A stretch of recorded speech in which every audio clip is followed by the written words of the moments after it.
anybody that would like to leave, feel free. But at this point, if you would like to ask the candidates a question, please raise your hand and somebody will come out with a microphone. That young man right there with the scarf, raise his hand up right there. Bring it to him, please. Sir?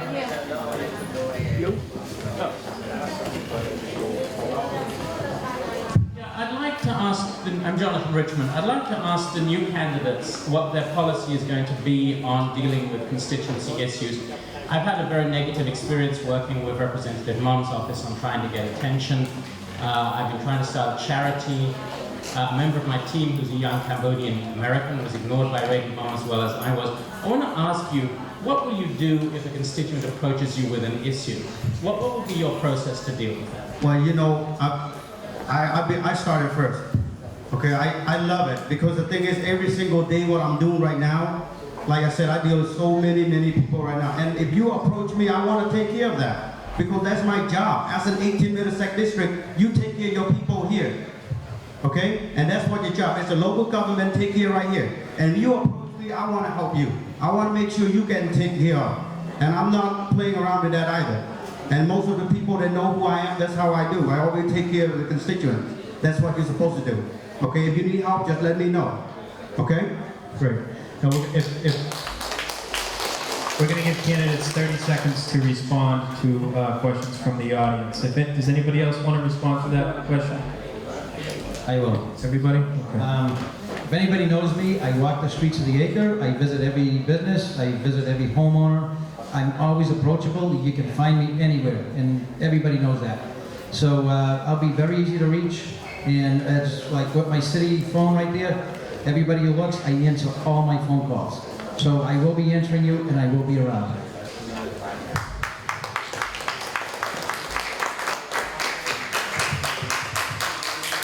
Appreciate it for that question, Mr. Richmond. Often I've been approached by a lot of people that they don't want to call me for one reason because I'm so busy. After I talked to them, I said, I can never be busy.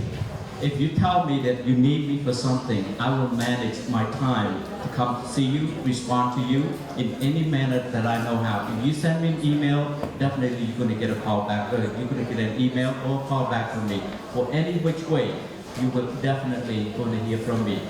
Thank you for that question.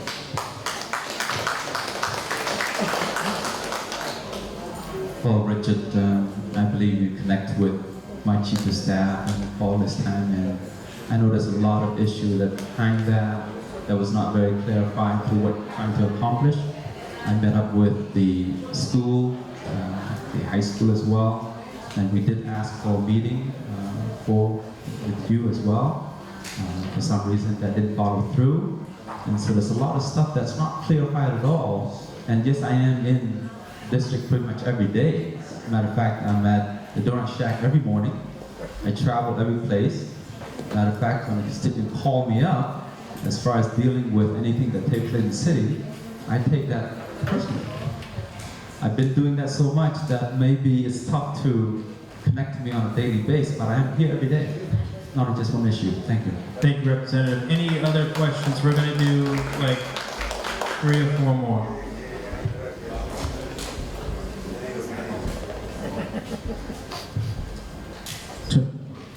Hi, my name is Sinun Kam. I was raised in the city of Lowell. I've been here more than 30 years. So my question is in regard to safety. We know that Lowell is the home for Cambodian immigrants, and most of Cambodians went to our homeland, visit our country, and we still have relatives live over there. And most of us believe that the current government is communist, intimidate human, and they violate human rights. How are the candidates going to respond to those leaders who come to Lowell? I see that my friend Rodney Mom after he got elected, he went to visit the leader of the corrupt Cambodian government. How are the rest of you gonna respond if they come over when you get elected?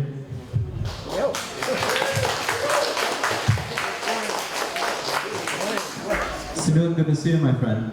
Sinod, where are you living right now? Where are you living right now, currently? I live in. Oh, you're from Nashville, New Hampshire, so you're not here in the district. So let me clarify something, folks.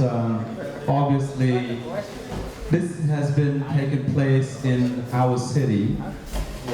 And remember, as your representative, my job first and foremost is to represent you right here. I'm not elected in Cambodia. I'm elected here in Lowell, Massachusetts. So my job is to hear and work for you right here. When it is my own personal time to travel to anywhere, that is up to my decision to do so. And as far as all that takes place in Cambodia, I have met everyone, and let alone when you talk about a prime minister of a country, and I met every elected official in the entire Kingdom of Cambodia. I was honored to return back to my hometown, to meet everyone, to express how wonderful it is to live in a democracy where you can express all that. It is not about fighting and shed blood so that nothing can grow. We need to think about our freedom right here in the United States. Not so much as Cambodia. They have their own. They have their own elected official. That's why they have individuals who are running for office. My job is to answer to you, not Cambodia. Thank you. Thank you, Representative. Each of the other candidates that wish to respond will have 1 minute. You don't need to respond if you don't want to. It's up to you. We live in a great place. It's America. And we don't get told what to do here. This is a democracy. We choose what we want. That's what makes us great. So that's why I was always, I'm just saying, and is I'm glad you came to America. I'm glad you're here now, and we embrace you. And together, we can get through anything. Thank you.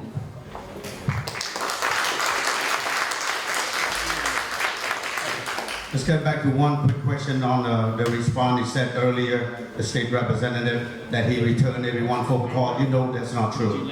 I call him too, and you know he don't pick that phone up.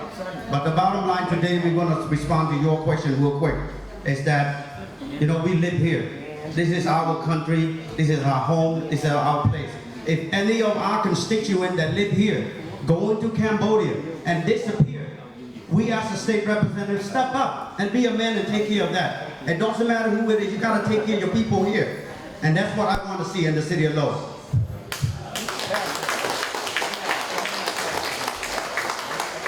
Sinod, thank you for that question.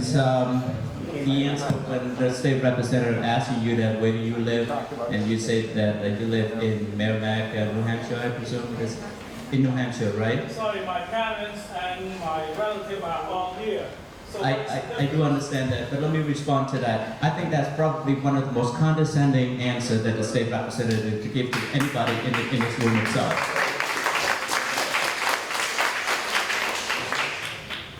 As everyone knows, that I have always taken the lead in charge against fighting against tyranny, so that each and everyone in this room worldwide for equality, justice, and the very fabric of freedoms that we have. The question that you have, whether the state representative, whether anyone else, that I will fight for you, for every part of it. Will I go over there to Cambodia to talk to the Hun Sen regime? I definitely will. One thing only, I will give the paper and say, these are the grievances from the Cambodian people and American people demanding for the freedom of everyone in this world.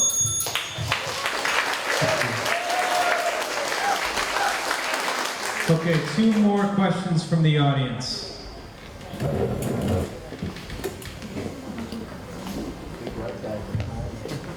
Hi, my name's Phil Jafreda. I live in the Highlands in Lowell, 65 years in Lowell. I want to know from each one of the candidates how you plan to fund education for our children coming up in the Lowell school system. How are you going to fund it? Where are you gonna get the money from? And let me know, please. Thank you for that question, Suzanne. I'll take that. My background is in the past is always in education in terms from what we're looking at. It's not about the funding we're looking at. It's about how we can be able to foster a working relationship for both the corporate America and the public, which is the state, the federal itself. We do not have a money bringing it in. We just having a spending problem that we always looking at education as a secondary thing to all of us. What we need to do is that we need to divert what all the quote spending in the United States to divert that in order to concentrate more on the education. Without those money that bringing what I call a pork spending, we can be able to get that money. We don't need to raise taxes. We have plenty of money coming in. We just need to watch what we spend in order to get that money to help us for our education. Thank you for that.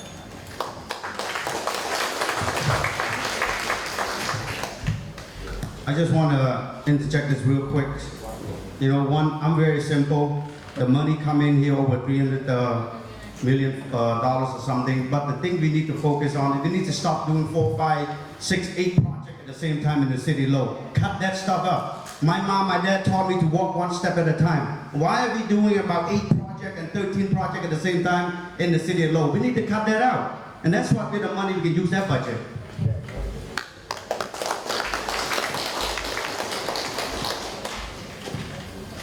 Education is still the forefront. Because of that, the House actually approved one of the biggest budget for education. I'm happy to be a part of that. There's no secret. The formula for the funding that need for the entire Commonwealth of Massachusetts for fiscal year 2017 is $39 billion. That's what it be. My job is to go and bring back resource back to my district and my city. And that's what it takes. Your tax dollar, what pays all that. Without the revenue from all of us that are taxpayers, we cannot move the entire Commonwealth of Massachusetts. Remember, this goes to everything. We cannot take one piece of the pie and give it to the other. It has to be balanced. We do our best as representatives that get the number from all of the top individuals that gave us this number. Thank you. Because the children are our future, but we have to make sure they get a proper, great education, because they're the future going to change everything. So we just got to make sure that the funding keeps coming in, because it's not an option. We don't have an option of not funding. So we just got to be smart about where we're getting the funds from. We got to make the cuts where they need to be, and look at that budget and cut out the fat that doesn't need to be there. Just like I was saying, the stuff that we're spending on the Rock Bridge, we've already spent $24 million, so we wouldn't have to put in a $54 million bridge. So we really got to look at what we're doing, and we got to find ways to keep the money coming for the education, because it's not an option. Thank you. Great. Thank you very much. We have one last question. Good evening, gentlemen. I'm Virat J, relatively new resident to Lowell. So I'm soaking all these facts in, and what Lowell is all about, how great it is, the different nationalities we have. I don't know all the issues, and I don't have the fact checks at hand. So the one thing that's very important to me, among all the candidates, if I have to choose, and I'm going to ask each and every one of you, I want you to pick one. Of the 2 qualities, integrity and loyalty, which one are you, Mr. David? Integrity, I do what I say. Integrity as well. Integrity. What is it, the question again? Of the 2 qualities, as a state representative, if you have to choose to make a decision, which one would you choose? Integrity or loyalty? I choose all of it. You can't choose all of it. Integrity or loyalty? I've always been there. Thank you. Thank you very much. Thank you to our candidates and all of the audience questions.